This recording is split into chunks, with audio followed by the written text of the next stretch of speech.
This week, we are focusing on the cost of discipleship. On Monday, we heard Pastor Hebner speak about God's call to Abram and how he got up and moved to a different land, trusting in God, even though he could have questioned God and thought God was expecting too much from him.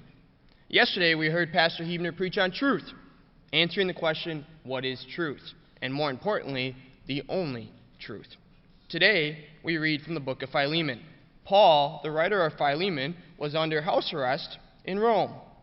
He was not a prisoner for a crime, but for spreading the gospel. During his time there, he was able to have visitors and continued to share the gospel even while under house arrest.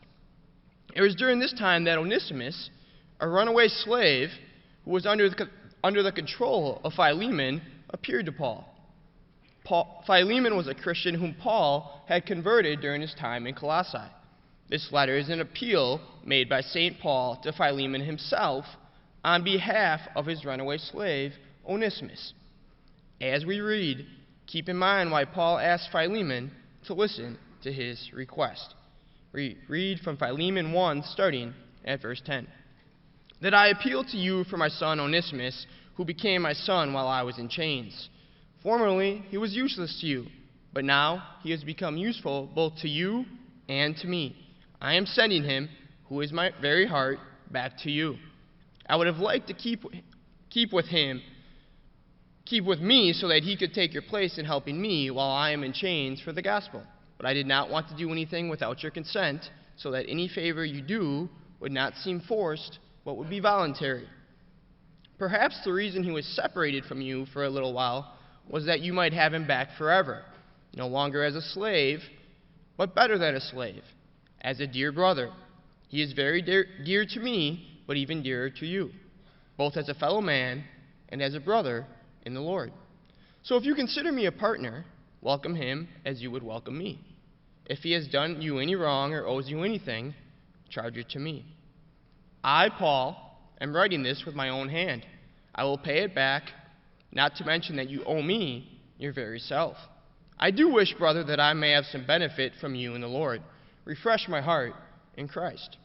Confident of your obedience, I write to you, knowing that you will do even more than I ask.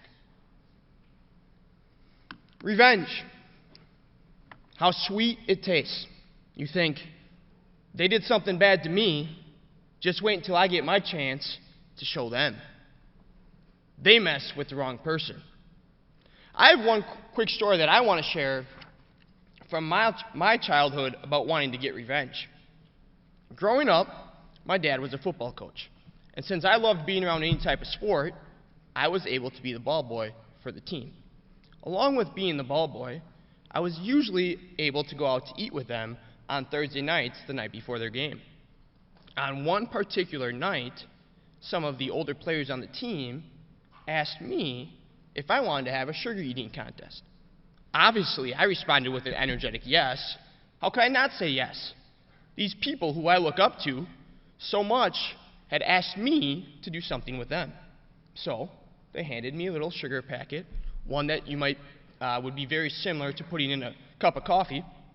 And on the countdown, 3, 2, 1, I ate the sugar as fast as I could.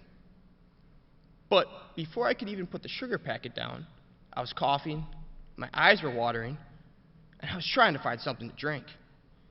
It wasn't sugar that they had put in that packet. They had put salt in my sugar packet without me knowing. And although the team probably got a pretty good laugh out of it, and looking back on it now, it was pretty funny, at the time, all I could think about was how mad I was and how I was going to get revenge. And little did they know that I was in charge of filling up the water for the games on Friday nights. I was going to put salt in it.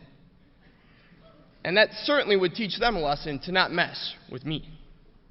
Today we read about Philemon and Paul's appeal to him. As stated earlier, Onesimus was a runaway slave who had probably stolen from Philemon, and according to Roman law, stealing and running away would be punishable by death. Onesimus had clearly wronged Philemon. He left his residence without notice and stole from Philemon on his way out.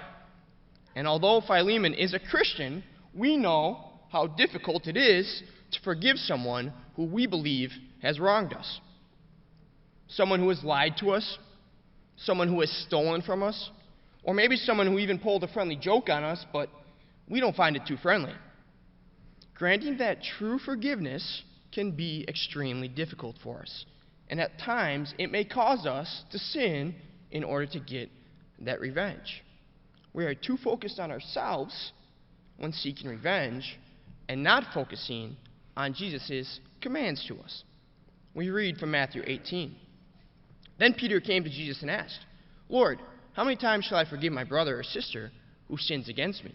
Up to 7 times?" Jesus answered, "I tell you, not 7 times, but 77 times." Paul appeals to Philemon in a similar way as to how Jesus appeals for each and every one of us before the Father. Although Onesimus is not worthy of forgiveness, Paul asks Philemon to not see Onesimus as sin, but instead to value the relationship that Paul has with Philemon. Paul also offers to pay back any of the wrongdoings done by Onesimus. Paul takes the punishment that Onesimus deserves and offers to pay for his shortcomings. This transaction is very similar to how Christ took our place, paid our price, and appeals to the Father for each and every one of us. Christ loves each and every one of us dearly.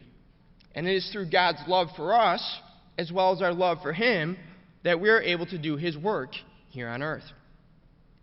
Forgiveness costs someone something. Forgiveness costs God His Son.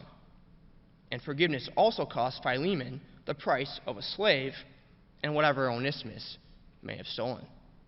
For my example, instead of saying, "I am going to make those seniors suffer for the humiliation that they caused me and by putting salt in my sugar packet," by the way, I did not put salt in their water, I accepted the forgiveness through that humiliation. So, who has wronged you? How does your focus on Jesus paying the cost of forgiveness change the way you look at your classmate, your friend, your parents, or maybe even an enemy who has wronged you? We don't know how Philemon responded, but let's assume the best, and that he responded to Paul's request positively. Imagine how Onesimus felt as he walked through the door of his master's house. Imagine how Philemon felt as well. Each of us has been that Onesimus who has experienced forgiveness from somebody. Now, let us be the Philemon in our classes, in our jobs, and in our life as we forgive, just as Christ has forgiven us.